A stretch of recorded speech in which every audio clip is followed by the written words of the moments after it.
আসসালামু আলাইকুম ভিউয়ার্স। আজকের রেসিপি হচ্ছে যেটার নাম শুনলে আমাদের সবার মুখে জল চলে আসে। হ্যাঁ, আজকের রেসিপি হচ্ছে চটপটি।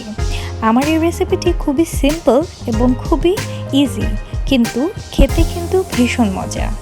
খুব সহজেই হাতের কাছের জিনিস দিয়ে এই মজাদার চটপটিটি বানানো যাবে। চটপটি বানানোর জন্য আমি আজকে 1 কেজির মতো ডাবলি নিয়েছি, যা আমি সারা রাত পানিতে ভিজিয়ে রেখেছিলাম। সারা রাত ভিজিয়ে রাখার কারণে ডাবলিগুলো খুব ভালোভাবে ফুলে ওঠে।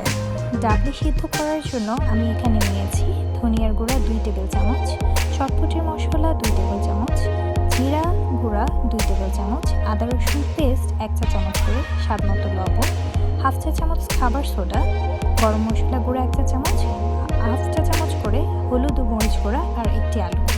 সবগুলো উপকরণ আমি এখন দিয়ে দিচ্ছি ডাবলির মধ্যে। ডাবলিতে আমি পরিমাণ মতো পানি নিয়ে নিয়েছি সিদ্ধ হওয়ার জন্য, আর আমি সবগুলো উপকরণ একসাথে মিশিয়ে দিচ্ছি।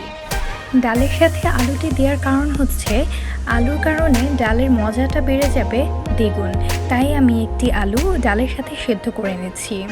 এখন পুরো হাই ফ্লেমে ঢেকে রান্না করতে হবে যতক্ষণ পর্যন্ত না বলক চলে আসে।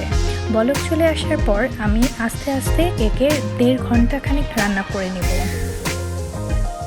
প্রায় 1.5 ঘন্টা রান্না করার পর আমার ডালগুলো কিন্তু একদমই সেদ্ধ হয়ে গিয়েছে, সাথে পানিটিও কমে এসেছে। কিন্তু আমি আর কিছুক্ষণ জাল দিয়ে অল্প আরেকটু পানিটা শুকিয়ে নিব। চটপটির ডালটা কিন্তু খুব বেশি আঠালো হয় না, একটু পানি থাকে। চটপটির ডাল হয়ে যাওয়ার পর আমি একটি বোলে ঢেলে নিয়েছি, আর উপরে দিয়ে দিচ্ছি সেদ্ধ করা গ্রেট করা আলু। আমি যে আলুটি ডালের সাথে সেদ্ধ করতে দিয়েছিলাম সেটি কিন্তু ডালের সাথে মিশে গিয়েছে। এখন আমি আরেকটি আলু গ্রেট করে দিয়ে দিলাম। এরপর আমি এতে পেঁয়াজ কুচি দিয়ে দিচ্ছি। আমি হালকা একটু নেড়ে পেঁয়াজের সাথে আলুর সাথে ডালের সাথে মিশিয়ে নিচ্ছি। দিয়ে দিচ্ছি 1 চা চামচ চটপটির মশলা, দিচ্ছি 1 চা চামচ টালা জিরার গুঁড়া, দিচ্ছি 1 চা চামচ ধনিয়ার গুঁড়া। তারপর আমি এটাকে খুব ভালোভাবে মিশিয়ে নেব। আমি ডাল সেদ্ধ করার সময় যেই মশলাগুলো দিয়েছি আমি সবগুলো আবার একটু অল্প করে দিয়ে নিলাম, শুধু খাবার সোডা আর মরিচের গুঁড়া বাদে।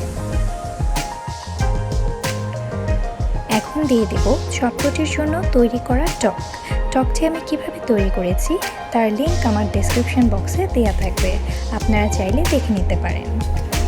এরপর আমি এতে দিয়ে দিব কাঁচামরিচ কুচি এবং সেদ্ধ করে গ্রেট করে রাখা ডিম।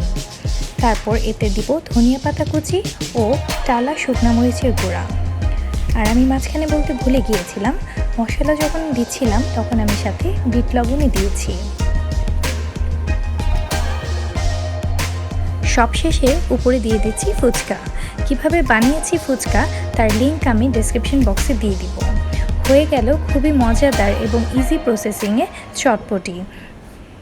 আমার চটপটির এই রেসিপিটি যদি আপনাদের ভালো লেগে থাকে তাহলে অবশ্যই লাইক দিয়ে আমার চ্যানেলকে সাবস্ক্রাইব করুন।